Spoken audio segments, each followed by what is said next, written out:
30 ways to treat PCOD या PCOS. 30 ऐसे जादुई चीज़ें बताऊंगा जो आपको फॉलो करनी है इस साल में। और अगर इस साल में आपको पीसीओएस है और आपको ठीक करना है, दवा तो डॉक्टर देंगे, पर नेचुरली आपको क्या करना है इस वीडियो में आपको बताने वाला हूँ। मैं doctor Sunil Jindal, reproductive medicine specialist, surgery का बहुत काम करता हूँ। सबसे ज़्यादा आनंद प्राप्त होता है आपको बेबी देने में। ये 30 तरीके मैंने कंपाइल क्यों किए हैं कि नटशेल में आपको 15 मिनट में वो बता दूं जो 2 दिन में कोई और आपको बताएगा। और डॉक्टर के पास तो खैर टाइम ही नहीं होता आपको बताने का, क्योंकि टाइम है भी नहीं। तो इसलिए मैंने ये वीडियो बनाई है। एंड तक ज़रूर देखिए। एक पेपर पेन लेके 30 चीज़ों को नोट कर लीजिए। कमेंट बॉक्स में अगर अच्छी लगे तो एंड में एक कमेंट ज़रूर दीजिए, और कुछ रह गया हो तो बताइए। तो चलिए, सबसे पहले तो हमें ये समझना है कि क्या चीज़ों को हमें कंसिडर करना है। तो पीसीओएस एक हार्मोन की कंडीशन है। 20% औरतों में होती है। यंग लड़कियों में बेइंतहा हो रही है। होता क्या है इसमें? ओवरी के अंदर छोटी छोटी सिस्ट बनती हैं। सिस्ट नहीं होती, एक्चुअली फॉलिकल होते हैं। पीरियड इरेगुलर होते हैं, मतलब टाइम पे नहीं होते। चेहरे पे मुहासे होते हैं। सर के बाल कम होते हैं। वज़न बढ़ जाता है।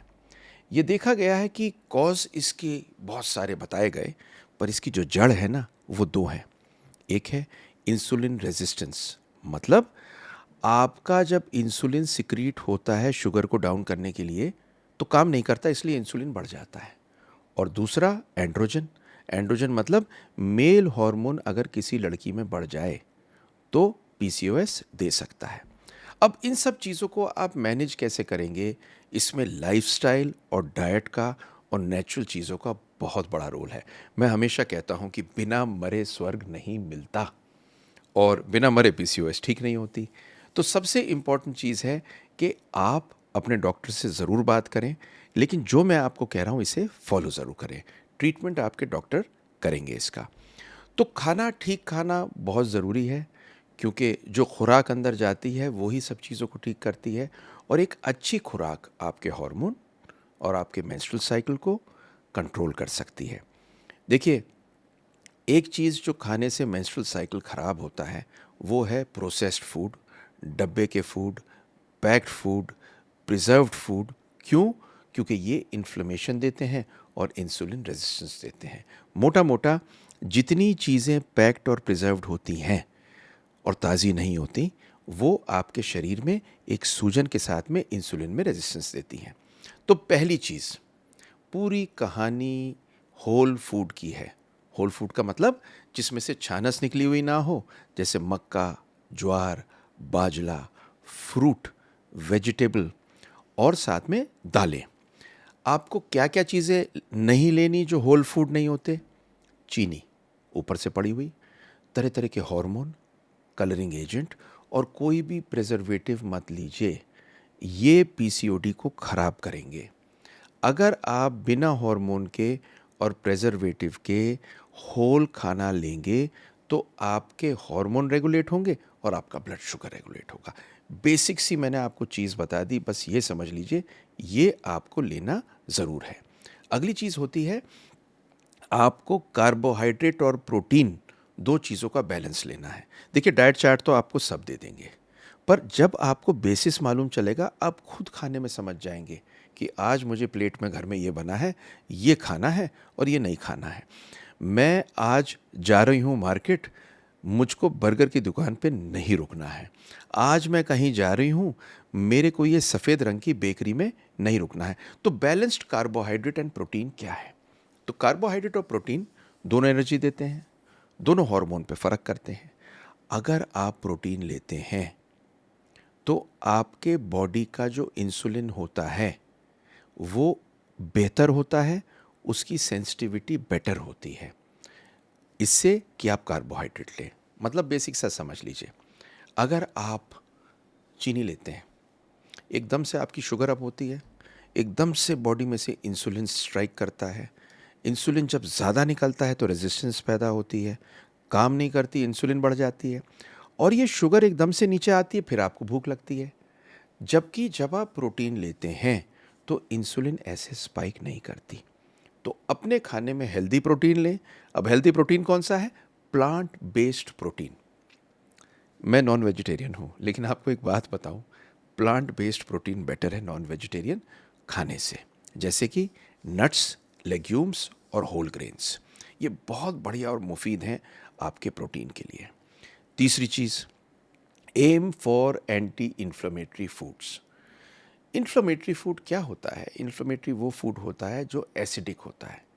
वो आयुर्वेद में कहते हैं ना, अलग अलग तत्व होते हैं, लेकिन ये क्रॉनिक इन्फ्लेमेशन बड़ी ख़राब होती है। तो एंटी इन्फ्लेमेटरी फूड अगर आप लेंगे तो आप बेहतर होंगे। तो आप ये कंसिडर करिए कि मेडिटेरेनियन टाइप की डाइट लेंगे, ये इन्फ्लेमेटरी नहीं होती। ऑलिव ऑयल लेंगे, टमाटर लेंगे, हरी सब्जियां लेंगे। अगर आपको मीट लेना ही है तो फिश ले लीजिए, नट्स लेंगे, बादाम लेंगे, अखरोट लेंगे, और जितनी चीज़ें हरी और पीली हैं, चाहे वो फ्रूट्स हों चाहे वो वेजिटेबल्स हैं, वो लेंगे।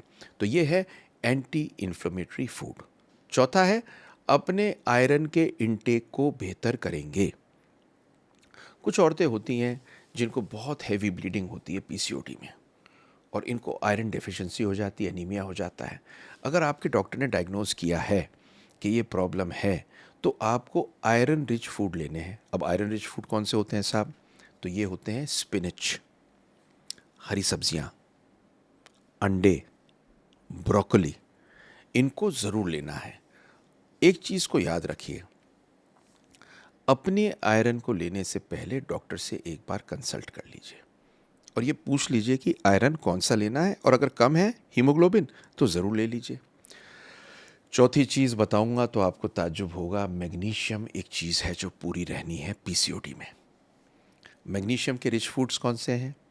काजू, कैश्यू, स्पिनच, हरी सब्जियां और केले। ये सारे पीसीओडी में अगर आप लेंगे तो ये फ्रेंडली डाइट है, और मैग्नीशियम के साथ में आपका पीसीओडी बेटर होगा। चार चीज़ बता दी ना आपने, पांचवी सुनिए। आप अपने खाने में फाइबर ऐड करिए। फाइबर क्या होता है? फाइबर आप ये समझ लीजिए छानस होती है। छानस का मतलब क्या है? आपको याद, एक ज़माना होता था जब बाजरा, ज्वार, मकई, और जब रोटी भी बनती थी तो उसमें से छानस नहीं निकालते थे। मैदा नाम की चीज़ नहीं थी। गुड़ खाते थे, चीनी नहीं होती थी, और खाते भी थे तो शक्कर टाइप की चीज़ खाते थे। देखिए, ये सारी चीज़ें फाइबर आपके डाइजेशन को ठीक करते हैं। और ये किस किस चीज़ों में होते हैं? जो चीज़ मैंने आपको बताई उसके अलावा ये दालों में होते हैं। तो दाल भी साबुत लीजिए, ब्रोकली में होते हैं, ब्रसल्स स्प्राउट्स में होते हैं, सब्जियां, फल जैसे ये पेयर होते हैं ना, इसे क्या बोलते हैं, बब्बू गोशा, इनके अंदर होते हैं, और एवोकाडो में होते हैं। ये सब रिच होते हैं। बेसिकली ये समझ लीजिए कि अगर आप कोई भी फल खा रहे हैं तो उसका छिलका मत उतारिए, छिलके के साथ लीजिए। मैंने बहुत बार देखा है कि घर के अंदर कोई फल आता है तो हम सब चीज़ों के छिलके उतार लेते हैं, जबकि कुछ ऐसे फल होते हैं जो छिलके के साथ खा सकते हैं। छिलके के साथ खाइए। अगला आता है कट आउट कॉफ़ी। कॉफ़ी कोई बहुत ज़्यादा ख़राब चीज़ नहीं है, मैं भी सुबह कप पीता हूँ उठने के बाद में। पर कॉफ़ी का क्या होता है, इसको लिंक किया गया है ईस्ट्रोजन और हार्मोन के बिहेवियर के साथ में। आप चाय एक हर्बल टी, एक ग्रीन टी एक ऑल्टरनेटिव के रूप में ले लीजिए। बट अगर कॉफ़ी पीनी भी है तो आप ये समझ लीजिए कि 2 कॉफ़ी से ज़्यादा नहीं लेनी। और ग्रीन टी की खास बात आपको पता है क्या है? ये इंसुलिन रेजिस्टेंस को अच्छा करती है, तो आपको पीसीओएस में हेल्प करती है। अगर आपको कोई सप्लीमेंट चाहिए तो ग्रीन टी टाइप की चीज़ आप ले लीजिए। अब मैं आपको बताऊंगा कुछ सप्लीमेंट्स के बारे में। सप्लीमेंट वो होते हैं कि आपने खुराक तो ये ले ली, अब मैंने आपको जिस तरह से डाइट बताई थी, आपको एक चीज़ तो समझ में आ गई कि आपको प्रोटीन ज़्यादा लेना है, आपको कार्बोहाइड्रेट कम लेना है, शुगर नहीं लेनी, आपको फल सब्ज़ी लेनी है। मोटा मोटा जो भी चीज़ सफ़ेद है, जैसे बेकरी के प्रोडक्ट, मैदा, चीनी, नमक, ये थोड़ा कम लीजिए। और जो भी चीज़ें हरी और लाल फ्रूट्स में हैं, पीली भी ले लीजिए, ज़रूर लीजिए। और जो सब्जियां हरी हैं, वाह भाई वाह, क्या बात है उनकी, ज़रूर लीजिए। तो अब मैं आपको बताऊंगा सप्लीमेंट्स के बारे में। तो सप्लीमेंट होते हैं जो हम ऊपर से ले सकते हैं, जो हमें पीसीओएस में हेल्प करते हैं। तो पहला सप्लीमेंट जो सबसे इम्पॉर्टेंट है वो है इन ऑसिटॉल। इन ऑसिटॉल पे एक डिटेल्ड वीडियो बनाऊंगा, पर अभी ये समझ लो कि इन ऑसिटॉल एक बी विटामिन है। ये इम्प्रूव इंसुलिन रेजिस्टेंस करता है, और ये अगर आप लेते हैं, इसकी एक पर्टिकुलर डोसेज है, टाइम पे अगर आप लेते हैं उस कॉम्बिनेशन को, तो आपके पीसीओडी में इंसुलिन रेजिस्टेंस को ठीक करके, टेस्टोस्टेरोन को कम करके अंडे बनने की प्रक्रिया को बेहतर करता है। दूसरी चीज़ है क्रोमियम। क्रोमियम एक ऐसी छोटा सा माइक्रो एलिमेंट है जो आपके बॉडी मास इंडेक्स मतलब मोटापे को ठीक करता है, इंसुलिन को स्टेबलाइज करता है, शुगर को ठीक करता है, और पीसीओडी में फ़ायदा करता है।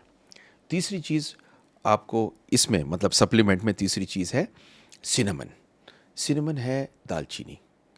दालचीनी दिखाई गई है कि इंसुलिन रेजिस्टेंस पे बहुत ज़्यादा काम करता है। तो दालचीनी आप किसी भी चीज़ में ले सकते हैं, सब्जियों में तो पड़ती है, पर ऐसी दालचीनी लें जो बहुत पकी हुई ना हो। मतलब जैसे कि दालचीनी आप केक के ऊपर तो नहीं लेंगे क्योंकि केक कम लेंगे, आप जिस चीज़ पे भी आप दालचीनी ऊपर ले सकते हो ज़रूर लीजिए। ये आपको हेल्प करेगी पीसीओएस में। अब एक बहुत बढ़िया चीज़ जो हेल्प करती है उसको बोलते हैं टर्मरिक। टर्मरिक का मतलब हल्दी। हल्दी का इंसुलिन रेजिस्टेंस में और एंटी इन्फ्लेमेटरी में बहुत काम की रही है, क्योंकि इसके अंदर एक चीज़ होती है, पता क्या बोलते हैं उसे, करक्यूमिन। और ये करक्यूमिन एक ऐसी मुफीद चीज़ है कि इसके कैप्सूल बना के और इसका एक्सट्रैक्ट बना के भी कैप्सूल के में बहुत लोग लेते हैं वेस्टर्न वर्ल्ड में। पर हमारे हिंदुस्तान में तो हल्दी एक ऐसी चीज़ है जो रंग डालने को न जाने किस किस में ली गई, बल्कि पुराने ज़माने में तो हल्दी का दूध लिया करते थे। कमाल है। आप हल्दी लीजिए पीसीओएस में। जिंक। जिंक एक ट्रेस एलिमेंट है जो बूस्ट करता है फर्टिलिटी, इम्यून सिस्टम। अगर आप में कमी है तो ज़रूर लीजिए। Unwanted hair, alopecia, zinc supplement help करता है। जिनके बाल कम हो रहे हों और खामा में निकल रहे हों, उनके लिए जिंक का ही हेल्प करता है। जिंक का सप्लीमेंट लीजिए, लेकिन जिंक ना, ये जो राजमा होती है इसमें, जो नट्स होते हैं उनके अंदर, सी फूड में, ऑयस्टर में, इन सब चीज़ों में होती है। तो आप ये बिल्कुल मुफीद तरीके से ले सकते हैं। एक होता है evening Primrose oil. Evening Primrose oil बहुत समय से यूज़ हो रहा है महीने के दर्द में, और जब आपका मेंस्ट्रुएशन इरेगुलर होता है उसमें। तो ये जो इरेगुलर मेंस्ट्रुएशन में काम करता है, ये बहुत ज़बरदस्त काम करता है। तो ये कोलेस्ट्रॉल को ठीक करता है, ऑक्सीडेटिव स्ट्रेस को करता है। तो एक चीज़ जो आप ले सकते हैं वो ले सकते हैं evening Primrose oil. Evening Primrose oil बड़ी मुफीद चीज़ है जो पीरियड के पेन में और इरेगुलर मेंसेस में लिया जाता है। पर इंटरेस्टिंग बात पता क्या है, ये कोलेस्ट्रॉल भी ठीक करता है, ऑक्सीडेटिव स्ट्रेस भी ठीक करता है, और दोनों का लिंकेज है पीसीओएस से। आते हैं अगली चीज़ पे जो है combined vitamin D and calcium. Vitamin D एक ऐसा वाइटल एंडोक्राइन सिस्टम के लिए इम्पॉर्टेंट चीज़ है जो आपके हार्मोन के लेवल्स को मैनेज करता है। तो विटामिन डी डेफिशिएंसी अगर है तो प्रॉब्लम रहेगी। तो जो औरतों में पीसीओएस है उनमें विटामिन डी और कैल्शियम पूरा होना है। दो काम करती है, आपके पीरियड टाइम पे लाती है और अंडा बनने की प्रक्रिया को अच्छा करती है। अगली चीज़ आती है cod liver oil. Cod liver oil बचपन में मेरी नानी पिलाया करती थी, और कभी मैं उस समय में सोचता था पता नहीं क्या चीज़ है, पर इसके अंदर पता क्या होता है, vitamin E, D, vitamin A, और high amount of omega 3 fatty acid. ये एसिड हेल्प करते हैं आपके मेंस्ट्रुअल रेगुलरिटी में, और जो आपकी चर्बी चढ़ जाती है ना पेट के चारों ओर पॉलीसिस्टिक ओवेरियन डिजीज़ में, उसे कम करती है। फिर एक चीज़ है जिसे बोलते हैं बर्बरिन। बर्बरिन एक हर्ब है जो चाइनीज़ मेडिसिन में यूज़ होती है और इंसुलिन रेजिस्टेंस के लिए बड़ी मुफीद है। अगर आपको पीसीओएस है तो आपके मेटाबॉलिज्म को बर्बरिन ठीक करेगा और आपका बैलेंस करेगा एंडोक्राइन सिस्टम। तो मैंने आपको बताया कि आपका इंसुलिन रेगुलेट होना है, और जब ये रेगुलेट होगा तो आपका मेल सेक्स हार्मोन जो एंड्रोजन बढ़ रहा है उसे ठीक करेगा। इसके लिए कुछ हर्ब्स मैंने आपको बताई, कुछ मैंने आपको चीज़ें बताई, लेकिन अब आपको कुछ और चीज़ें बताऊंगा। ज़रूरी नहीं कि आप ये सब लें, लेकिन कुछ हर्ब्स जिनके बारे में स्टडीज़ आई हैं मैं वही आपको बताऊंगा। तो एक तो है मक्का रूट। तो मक्का रूट नॉर्मली हम लोगों के मेडिसिन में नहीं होती, पर ये बहुत सी मेडिसिन्स में यूज़ करते हैं, ट्रेडिशनल मेडिसिन्स में। ये फर्टिलिटी को और लिबिडो को, मतलब सेक्स करने की इच्छा को ठीक करते हैं, और कोलेस्ट्रॉल को डाउन करते हैं, डिप्रेशन को कम करते हैं, इसलिए पीसीओएस में यूज़ कर सकते हैं। एक चीज़ जो कमाल की है, जादू की, वो है अश्वगंधा। अश्वगंधा कॉर्टिसोल लेवल को कम करती है, स्ट्रेस को कम करती है, और पीसीओएस में इसलिए हेल्प करेगी। इम्यूनोजन है। बेसिकली जब भी कोई चीज़ इम्यूनिटी में ख़राब होती है, शरीर में जब भी कोई प्रॉब्लम होती है, तो आप अश्वगंधा ले सकते हैं। अगली चीज़ आती है होली बेसिल। होली बेसिल पता है किसे बोलते हैं? तुलसी को। तुलसी अगर आप लेंगे तो इसमें केमिकल और मेटाबॉलिक स्ट्रेस दोनों को कम करती है। इसको हर्ब्स की रानी कहते हैं। तुलसा की चाय लीजिए या कच्चा ले लीजिए, कुछ पत्ते अपने मुंह में डाल लीजिए, ये ब्लड शुगर को ठीक करती है, वेट गेन को कम करती है, कोलेस्ट्रॉल कम करती है। एक चीज़ जो बहुत लोग लेते हैं वो है लिकोराइस रूट। अब लिकोराइस रूट को अगर मैं हिंदी में आपसे कहूँ तो इसका नाम मुझे एग्जैक्टली नहीं मालूम, तो चेक करके आप मुझे बताइए। ये एक एंटी इन्फ्लेमेटरी एजेंट है और ये शुगर को और हार्मोन को ठीक करती है।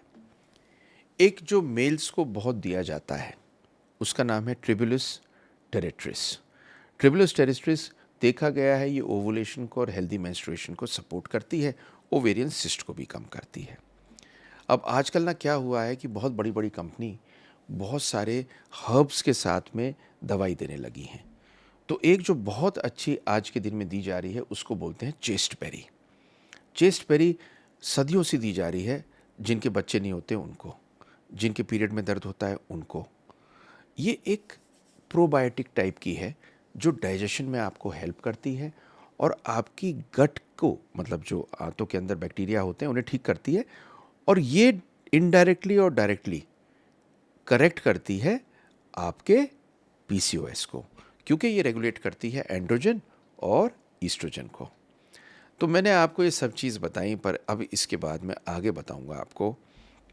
तो मैंने आपको खाना बताया, मैंने खाने के बाद में आपको सप्लीमेंट बताए, और मैंने आपको हर्ब्स बताई जो ली जा सकती हैं। और अब आपको बताता हूँ हेल्दी वेट के बारे में। हेल्दी वेट को मेंटेन करना इसलिए ज़रूरी है कि ये इंसुलिन रेजिस्टेंस को कम करता है। आप जितना मोटापा ज़्यादा होता है उतना ज़्यादा इंसुलिन सिक्रीट होता है, और उतना सिक्रीट होने के बाद में काम नहीं करता। अगर आप ओवरवेट हैं, आपका वज़न बढ़ा हुआ है, तो आप ग्रेजुअल वेट लॉस ज़रूर कर लें। इसका तरीका ये है कि करीब 30 से 35% अपनी कैलोरी को कम कर दें। अगर जो आप खाना खाते हैं उसमें से आप सफ़ेद रंग की सब चीज़ों को हटा दें और प्रोटीन डाइट डाल लें, हरी सब्जियां डाल लें। लो कैलोरी डाइट अगर आप लेंगे, ये पहली लाइन ट्रीटमेंट है पीसीओएस के लिए।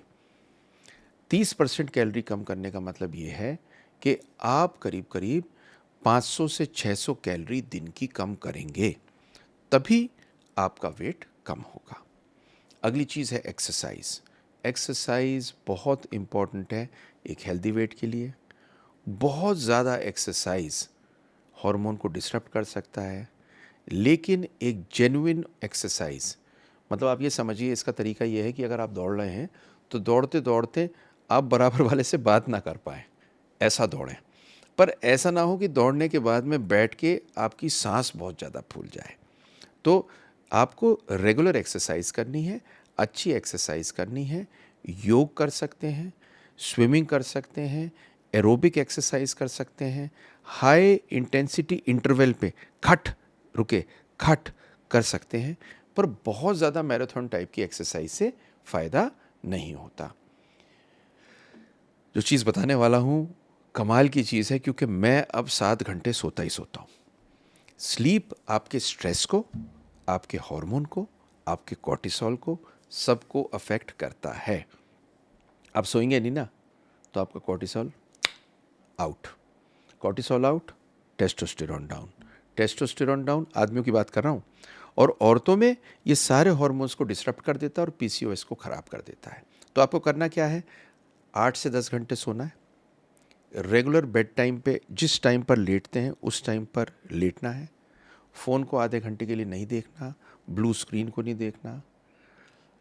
आपको कोई भी खाना जो खाते हैं रात को जल्दी खा लेना 2 घंटे पहले। Fatty diet, rich diet bed time पे नहीं लेनी। वो होता है ना कि आपने खूब सारा खाया, अल्कोहल दबा के ली और उसके बाद में सोने को चले गए, अच्छा नहीं है। स्ट्रेस को आपको कम करना है। स्ट्रेस जब आप कम करेंगे ना तो आपका कॉर्टिसोल कम होगा और योग बेहतर करेगा, स्लीप स्ट्रेस को कम करेगा, कैफीन कम करेगा और सबसे बड़ी बात, ये सब स्ट्रेस लेवल को कंट्रीब्यूट करके कम करेंगे। जब आपके बेबी नहीं होता, स्ट्रेस तो होता है, लेकिन अगर आप बिलीव करेंगे कि आपके बेबी होगा और ज़िंदगी में इतना सब कुछ मिला, एक बेबी तो नहीं है वो भी मिल जाएगा, तो जल्दी आता है बेबी। ये एक सच्चाई है जो पिछले 25 साल काम करके मैंने देखा है। मुस्कुराता हुआ आदमी जब सामने आता और कहता है डॉक्टर साहब बेबी नहीं है, और आप उससे बताओ कि हो जाएगा, और वो मुस्कुरा के चला जाता है, जल्दी होता है। और जो आने के बाद में 100 सवाल पूछ के अपनी टेंशन ही करता रहता है, वो अपनी टेंशन में ही खोया रहता है और स्ट्रेस से हार्मोन्स ख़राब होते हैं। हमें एक चीज़ समझनी है कि एंडोक्राइन डिसरप्टर एक चीज़ है, ये केमिकल हैं, इन केमिकल से बचना है। एंडोक्राइन डिसरप्टर क्या होते हैं? ये ऐसा होता है कि फीमेल की जो और मेल के जो सेक्स हार्मोन होते हैं उन जैसे बन के आपके अंदर जाते हैं और पीसीओएस को इंक्रीज़ करते हैं। ये किस किस चीज़ में पाए जाते हैं? आपकी प्लास्टिक की बोतल में, आपकी प्लास्टिक की पैकिंग में, आपके साबुन में, आपके कैंड खाने में। ये dioxin, phthalate, pesticide, BPA, glycerol, ये सारी आफत हैं। तो आप पानी की बोतल ग्लास में ले लें। आपने देखा होगा आजकल होटलों में ग्लास की बोतल में मिलता है पानी। आप जो पैकिंग करके जाता है खाना, उसको प्लास्टिक के डब्बे में मत लीजिए, स्टील के कटोरदान में लीजिए। कभी कभी सोचता हूँ, जब छोटा था तो स्टील के कटोरदान में टिफ़िन हुआ करता था और प्लास्टिक की बोतल कोई ख़ास थी नहीं। हाँ, उस ज़माने प्लास्टिक की वो मोटी वाली बोतलें होती थी, कांच की बोतल ले जा नहीं सकते थे, पर पीते थे लोग सब कांच की बोतल में, कांच के गिलास में, जो बहुत अच्छा था। कभी कभी सोचता हूँ ये प्रोग्रेस ने पता नहीं पीछे ले गई, आगे ले गई, कहाँ ले गई, लेकिन दिक्कत तो ज़रूर किया हुआ है। कुछ चीज़ें जैसे एक्यूपंक्चर, मैंने कभी ज़्यादा आइडिया नहीं है, पर मैं लिटरेचर पढ़ रहा था तो कहते हैं कि उससे ओवरी का ब्लड फ्लो बढ़ जाता है, कॉर्टिसोल कम हो जाता है, वेट लॉस हो जाता है और इंसुलिन सेंसिटिविटी बेहतर हो जाती है। इन सब को देखते हुए मेरे को ये समझ में आया कि मैंने आपको वो सारी चीज़ें दी जो नेचुरली कर सकते हैं। इनमें से एक लिस्ट बना लीजिए और चूज़ कर लीजिए आप क्या करेंगे, पर कुछ चीज़ें तो करनी करनी है। वेट लूज़ करना है, डाइट को ठीक करना है, बताया मैंने आपको। एक्सरसाइज करनी है, ज़रूर ज़रूर ज़रूर करनी है, जिससे वेट भी कम होगा, स्ट्रेस भी कम होगा और हर तरह से का पीसीओएस ठीक होगा। सप्लीमेंट डॉक्टर से बात करके आप यूज़ कर सकते हैं। जादू की पुड़िया सप्लीमेंट नहीं है, सप्लीमेंट का मतलब साथ में ले लीजिए। आपको इन सब के अतिरिक्त अपने खाने को ठीक करना है। सच पूछें, बहुत मज़ा आया इसको बनाने में आपके लिए। हर्बल सप्लीमेंट, ऑल्टरनेट थेरेपीज़ ले लीजिए और पीसीओएस को ठीक करने में बिना मरे स्वर्ग नहीं मिलता। बड़ा मज़ा आया मुझे ये 30 पॉइंट को एक साथ आपको देने में, पर इस बहुत कॉम्प्लिकेटेड चीज़ को मैंने आपको खटाक से इसलिए दिया कि एक सीरियल की तरह इसे देख लीजिए, फॉलो कर लीजिए, आपके बेबी होगा ना, अच्छा लगेगा। थैंक यू वेरी मच, बहुत मज़ा आया। सी माय नेक्स्ट वीडियो और लाइक शेयर सब्सक्राइब कर दो, बड़ी मेहनत लगी है।